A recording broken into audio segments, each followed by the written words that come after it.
Hello listeners, welcome to Urdu horror stories. آج میں آپ لوگوں کے لیے لے کر آئی ہوں ایک ایسی سچی کہانی جسے سن کر آپ لوگ واقعی میں ڈر جائیں گے۔ یہ کہانی میری ایک فرینڈ کی ہے جو کہ اس نے مجھے خود سنائی تھی۔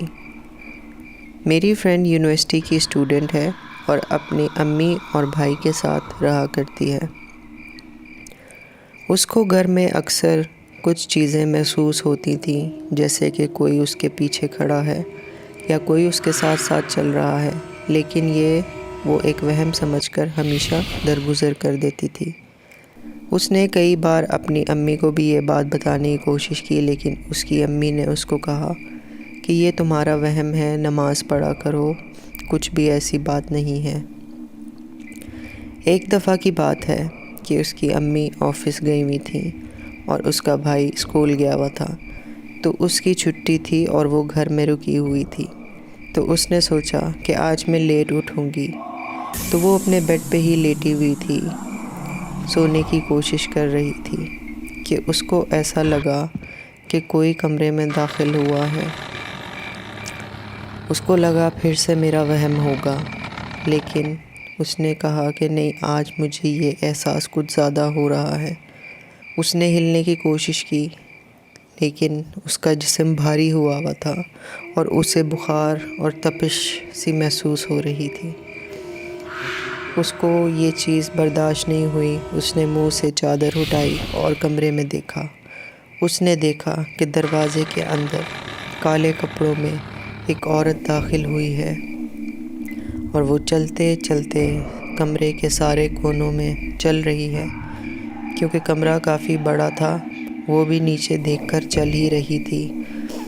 جب اس نے دیکھا کہ یہ کمرے کا چکر لے کے میری طرف ہی آئے گی، تو اس نے چادر واپس اپنے منہ پہ ڈال لی اور پسینے آنا شروع ہو گئے۔ اس کو بہت ڈر لگ رہا تھا، اس کو سمجھ نہیں آ رہی تھی وہ کیا کرے۔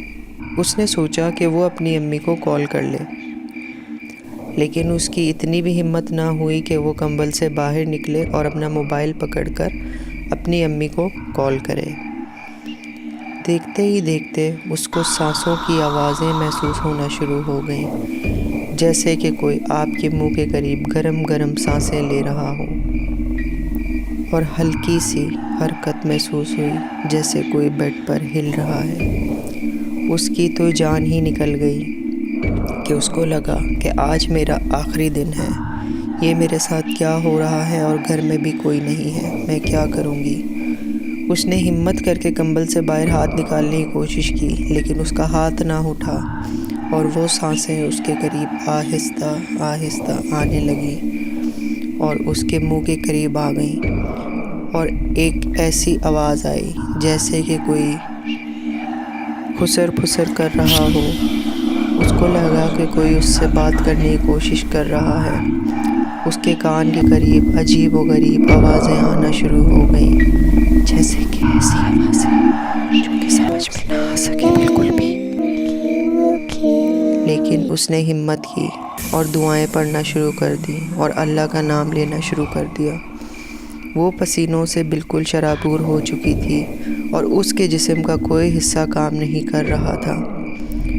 جو اس نے دعائیں پڑھنا شروع کی، اللہ کا نام لینا شروع کیا، اس کے اوپر سے یہ بوجھ جانا شروع ہو گیا۔ کچھ گھنٹوں بعد جب وہ بالکل نارمل ہوئی، اس نے ادھر ادھر دیکھا، باہر دیکھا، کوئی نہ تھا۔ اس کو لگا کہ یہ میرا وہم نہیں تھا، یہ واقعی کوئی چیز ہے جو میرے ساتھ ہے۔ اس سے برداشت نہ ہوا اور اس نے کال کر دی اپنی امی کو۔ اس نے اپنی امی کو سارا واقعہ سنایا اور اس کی امی گھر آ گئیں۔ جیسے ہی امی گھر آئیں، وہ اپنی امی کے گلے لگ کر رونا شروع ہو گئی۔ تب جا کے اس کی امی کو پتہ چلا کہ نہیں، واقعی کچھ ہے۔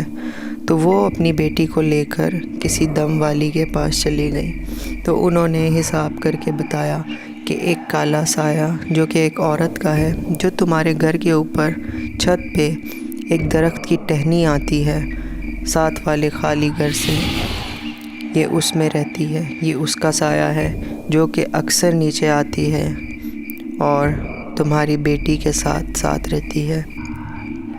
یہ سن کر میری دوست اور اس کی امی بہت ڈر گئے اس کے لیے اس دم والی نے ان کو کچھ دعائیں بتائیں اور دم درود کیا اور بولا کہ اگر تم لوگ یہ دعائیں پڑھتے رہو گے تو وہ اب نیچے نہیں آئے گی۔ یہ سن کر تو میری دوست اور اس کی امی بہت ڈر گئے تھے اور انہوں نے بتائی ہوئی ساری دعائیں پڑھنا شروع کر دی۔